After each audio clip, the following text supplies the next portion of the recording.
Welcome to Miss Kalye Vlog. Samahan niyo po akong pakinggan ang maiksing story na ibabahagi namin sa inyo. Magandang araw sa iyo, Miss Kalye.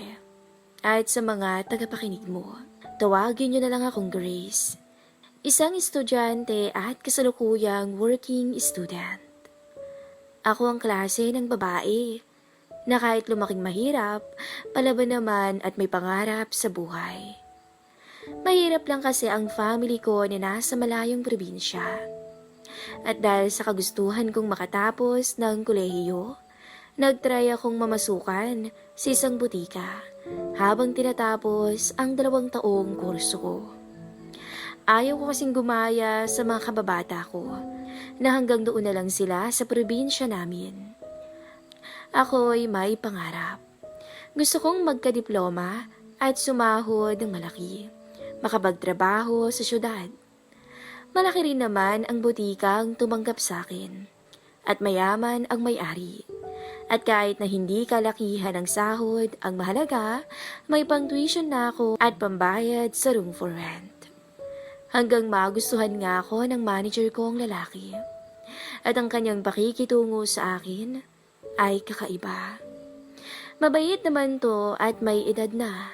Kaya lang, natatakot ako sa misis niya na nagtiwala din sa akin. May asawa po, Miss Kalye, ang manager ko at alam ko yun. Hindi naman ako manhid at ramdam ko naman na maling-mali.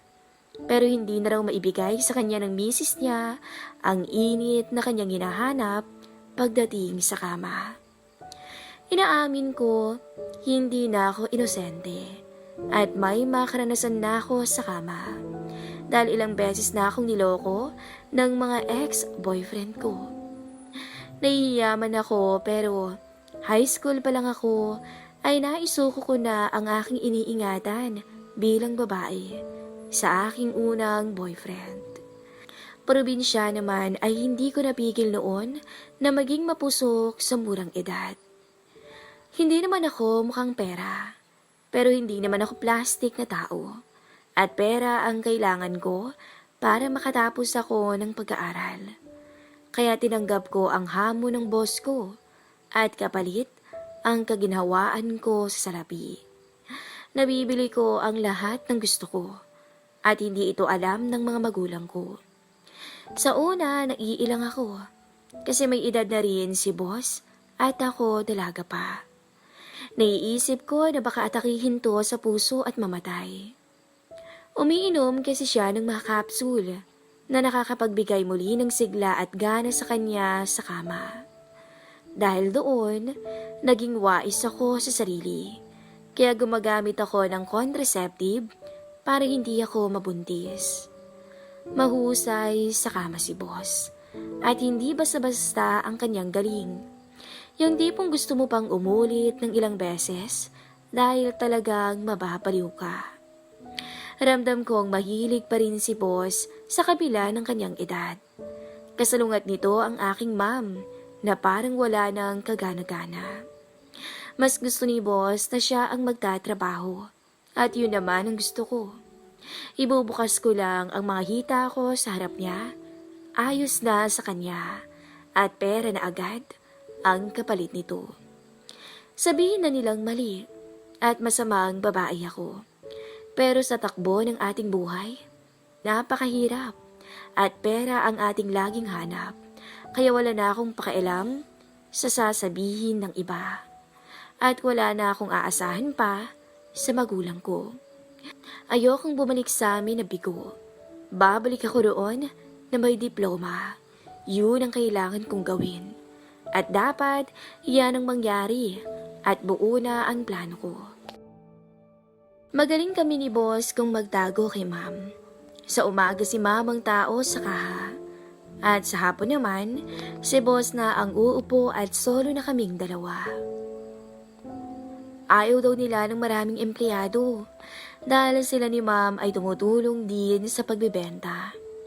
Si ma'am na din ang nagturo sa akin at agad ko namang natutunan ang lahat-lahat. Malaki ang space ng aming butika. Sa kanila kasi ang pwesto, kaya ang stockroom ay mas malawak. At dahil mga gamot ang nakastock, naka-aircon din to. Araw-araw akong pinagsasawaan ni boss, kaya naman lagi akong fresh. 3:00 pa lang, palit na ako ng underwear dahil alam kong darating na si boss at uuwi na si ma'am. Pagdating ni boss, sinisigurado muna naming nakasakay na ng kotse si ma'am. Kusa siyang lalapit sa akin at yayakap mula sa aking likuran.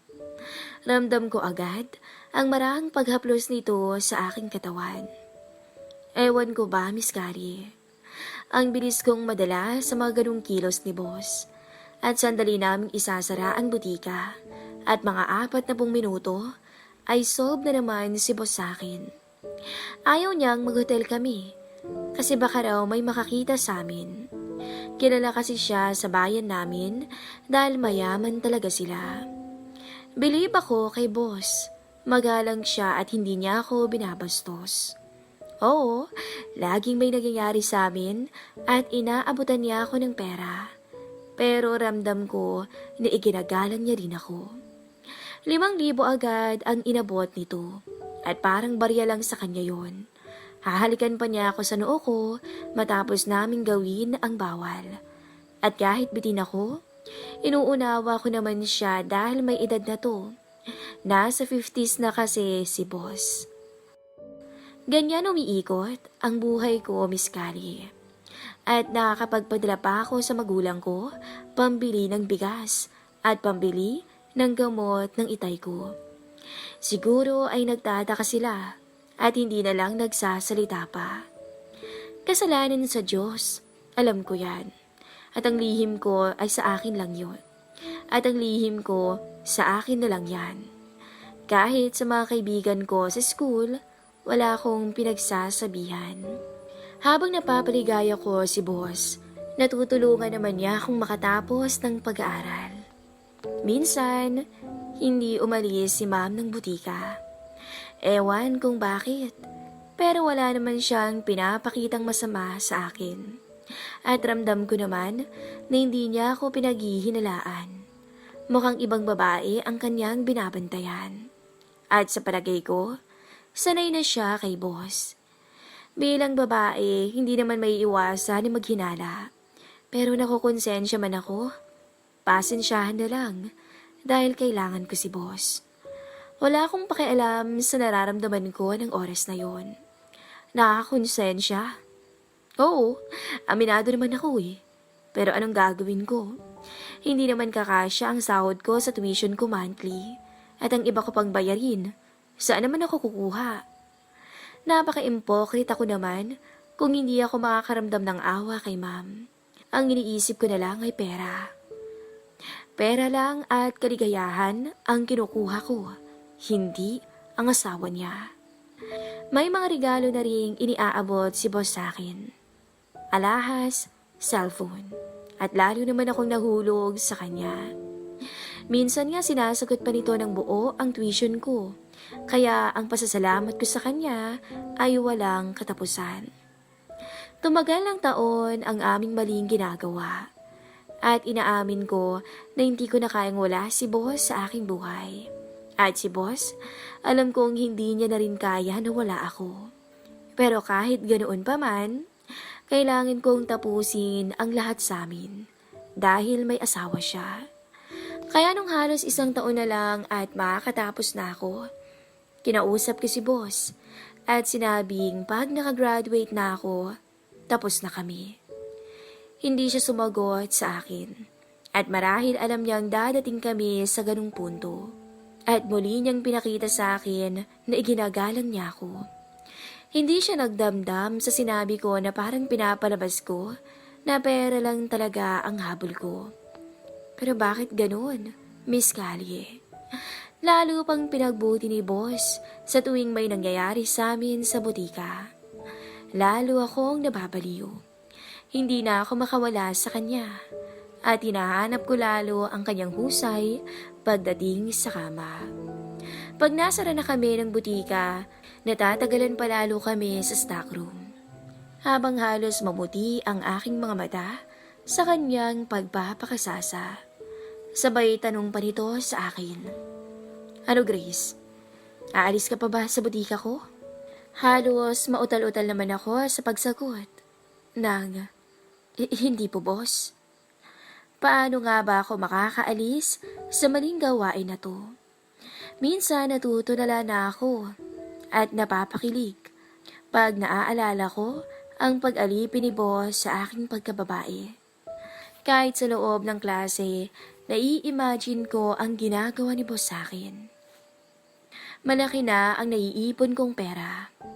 5K ba naman kada may magaganap na milagro sa amin sa butika? At habang nakikita ko ang balanse ng ATM ko, may guilt akong nararamdaman. Pero bakit ganun? Pag nakita ko ng muli si boss, tanggal na naman ang angas ko. Para akong nababato-balani na kahit anong ginagawa niya sa akin, payag na payag ako. Lalong naging agresibo si boss. Pag walang bumibili sa butika, gagawa to ng paraan para makaisa sa akin. Kahit sa ilalim ng lamesa ng kaha ko, gagapang to at pilit aabutin ang ilalim ng palda ko. At muli, papasok sa isip ko ang salitang konsensya. Mapapaisip ako at tatayo. Alam kong nahihirapan si boss pag tumatanggi ako. Pero habang tumatagal, tinatamaan na ako ng konsensya. Muli, wala akong maririnig na reklamo kay boss. Lagi niyang pinaparamdam sa akin na iginagalang niya ang lahat ng pasya ko. Handa siya sa mga susunod na plano ko sa buhay. Ewan ko, pero dumaan muli ang 1 taon at graduation na namin. Nag-iba na ang pakikitungo ko kay boss. Naisip ko na makakakuha pa ako ng mas magaling sa kanya at mas bata. Baka nga mas mayaman pa ang aking makilala. At yan ang lagi kong iniisip. Naawa man ako kay boss, pero alam kong dahil lang sa uhaw ang lahat ng yun. Maging magulang ko takang-taka kung paano ko raw nababayaran ang lahat ng bayarin ko at nakakapag-abot pa raw ako sa kanila. Doon, nauutal akong magpaliwanag sa kanila dahil nakukonsensya ako. May kapatid pa kasi akong 2 dalagita at ayaw kong maranasan nila ang naranasan ko. Nakatapos ako ng kolehiyo, Miss Carrie, at masayang masaya ko. May ipon pa ako sa bangko na nasa 50,000. Naipon ko kapalit ay katawan ko. Doon pa lang, para na akong nanliliit sa aking pagkatao. Binibiro pa ako ng asawa ni boss. Baka iwanan ko na sila kasi may diploma na ako. Sagot ko na lang, pag-aaralan ko pa kasi ang natapos kong tourism at malayo sa trabaho ko sa butika. Pero ang totoo, ayaw ko na sa ginagawa namin ng mister niya. Isang araw, nagpasya kami ng mga kaibigan ko. Nagbala kaming mag-apply sa isang malaking company ng travel agency. Dahan-dahan akong nagpapaalam kay ma'am at kay boss. Unti-unti na rin akong umiiwas kay boss. Hindi na ako pumapayag na may mangyari sa amin tuwing mag-aaya siya sa butika. Sinabi ko na lang na hindi ko na kailangan ng pera kasi nga graduate na ako. Natakot ako, Miss Callie, kasi baka ako magalit to at kung ano ang gawin sa akin. Pero mali pala ang aking akala. Napakabait talaga ni boss. Talagang naghahanap lang siya ng aliw dahil hindi na nga niya yon makuha sa kanyang asawa. Sabi niya, huwag raw akong matakot at mag-alala dahil nauunawaan daw niya. Sinabi pa niya na salamat sa lahat at sa mga sandali na talagang binigay ko ang pangangailangan niya bilang lalaki. At isang araw nga, inabutan niya ako ng isang sobre. Nasa 100,000 piso ang laman.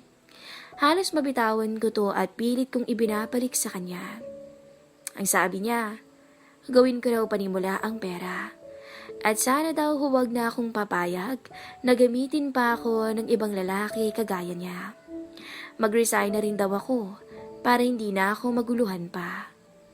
Napaluhan na lang ako at nagpasalamat kay boss. Sa kabila ng aming ginawang mali, pilit pa rin niya akong tinatama para huwag mapariwara ang aking buhay. Napakaswerte ko talaga at nakatagpo ako ng kagaya ng boss ko. Napaka-gentleman ito at iginagalang pa rin ako sa kabila ng lahat. Talagang naghanap lang siya ng ligaya at sa akin niya to natagpuan. Hinintay ko lang ang aking kapalitan at tuluyan na nga akong nag-resign. Simula noon, hindi ko na nakita pang muli si boss. Natatawa na lang ako nang kunin ko ang gamit ko sa stockroom. Agad pumasok sa isip ko ang mga ginawa naming himala ni boss at may kaunting kilig at init ng katawan ang aking nararamdaman. Marahil nga ay may mga kagaya kong estudyante, nakapit talaga sa patalim. Kasabihan nga ng matatanda, wala naman kaming pagpipilian. Alam naman naming masama, pero kung makakatulong naman to sa buhay namin, bakit naman hindi? Kaya lang, dapat tayong maging matapang at maging matatag sa pagtatago ng lihim. Dahil tayo din ang talo sa huli. Dahil kung di ako mautak, baka nabuntis ako at wala akong diplomang natanggap. At baka kahihiyan pa ng pamilya ang hatid ko. Ngayon, ako ay isang matapang na babae sa edad kong to, na kaya ko nang humarap sa lahat ng magiging pagsubok sa buhay ko. Hanggang dito na lang po, Miss Kali. At sana'y may mapulot na aral ang iyong mga tagapakinig. Muli, ako si Grace, ang iyong letter sender.